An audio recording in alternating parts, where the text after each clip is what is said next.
They thought they had found their forever home. It was a beautiful Dutch colonial house in the quiet suburb of Westfield, New Jersey. 6 bedrooms, grand staircase, tree-lined street. A place that whispered peace and prosperity. Derek and Maria Broaddus had worked hard for it. He was a successful businessman. She was a devoted mother.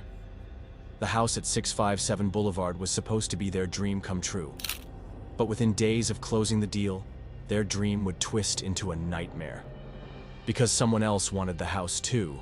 Someone who claimed it had been the subject of my family for decades. And they weren't going to let it go without a war.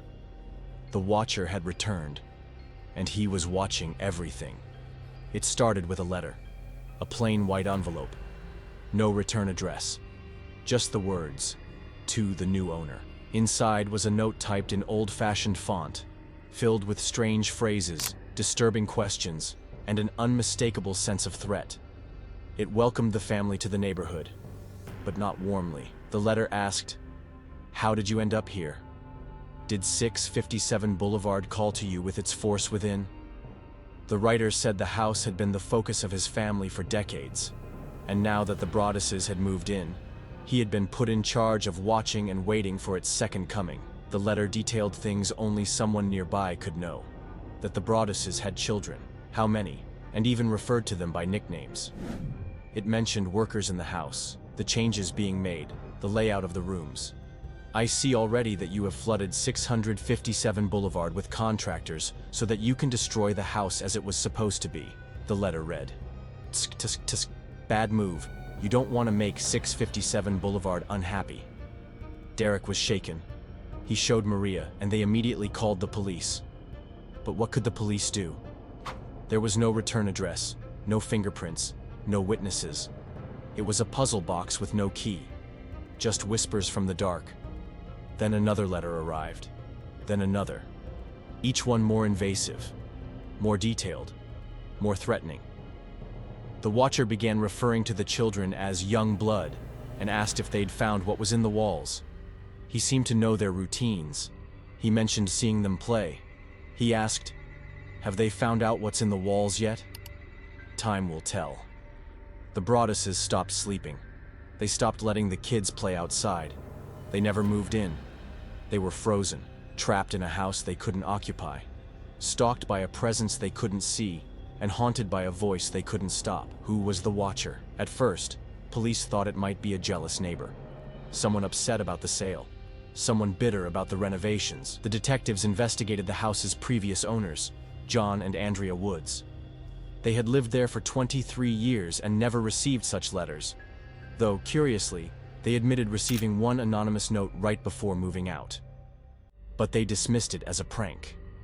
That was enough to raise eyebrows, but not enough for charges. The Broadduses hired private investigators. They hired forensic linguists. They worked with the FBI to analyze sentence structure, syntax, and word usage. One investigator even suggested the writer could be reading books on old occult traditions, or military manuals on surveillance, but nothing stuck. They suspected one neighbor, Michael Langford, who lived with his mother in the house next door. Michael was eccentric, quiet, often watching others, and he had lived on the block for years. It was the kind of detail that made too much sense. But police questioned him, searched his home, and found nothing. No letters, no typewriters, no evidence. He denied everything. He was never charged. Then came the conspiracy theories. Some believed the Broadduses were making it up, maybe for attention, or as a way to back out of a purchase they regretted. But that theory never held water. They had invested everything into the home. They were too afraid to even spend a night there. They were losing money, not gaining anything. Others speculated about cults, secret societies, or people obsessed with the house's history. Some even thought the Watcher was a former owner's descendant, someone who believed the house was part of a legacy, a sacred inheritance. And then things got darker. The letters became more aggressive. The Watcher spoke of vengeance. He wrote, "I am pleased to know your names now, and the name of the young blood you have brought to me. You certainly say their names often." He seemed to suggest that he had hidden in the walls, that he could hear them, that he might come inside. The Broadduses were paralyzed.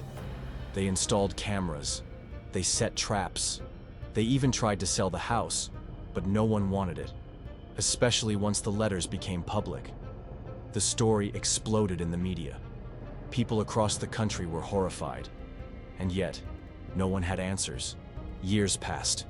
And still the letters came, even after the house sat empty, even after the Broadduses rented it out, trying to recover some of their losses.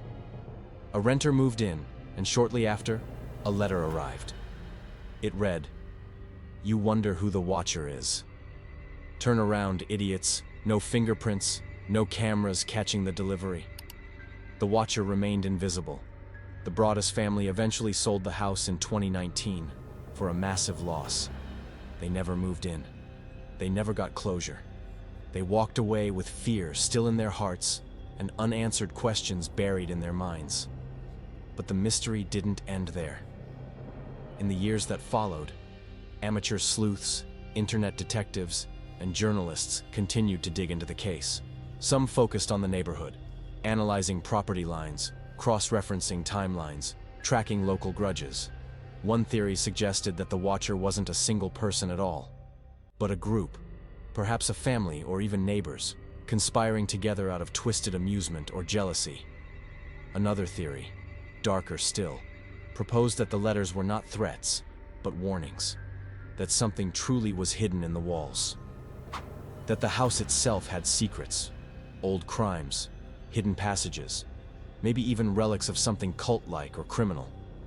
But no proof ever surfaced, and perhaps that's the most disturbing part. For all the fear, the paranoia, the forensic analysis, and media attention, the watcher was never caught, not even a suspect charged.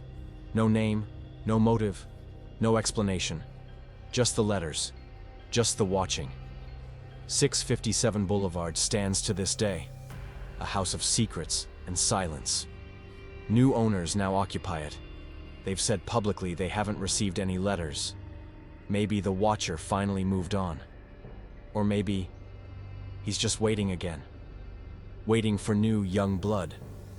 Waiting for someone else to call the house their dream, so he can turn it into a nightmare. Because the watcher is patient. He's been watching the house for decades. And he always watches. So what do you think? Was the watcher a bitter neighbor, a disturbed stranger, or something far more sinister hiding in plain sight? The truth remains sealed behind brick walls and unanswered letters. A chilling reminder that sometimes the most terrifying threats are the ones we never see coming. If this mystery kept you up at night, there are darker stories waiting to be told. Because in a world full of shadows, not every door should be opened, not every letter should be read, and not every watcher wants to stay hidden. Subscribe for more true, unsolved cases that will leave you questioning everything. And remember, some houses are never truly empty. Stay alert, stay curious, and never ignore the signs.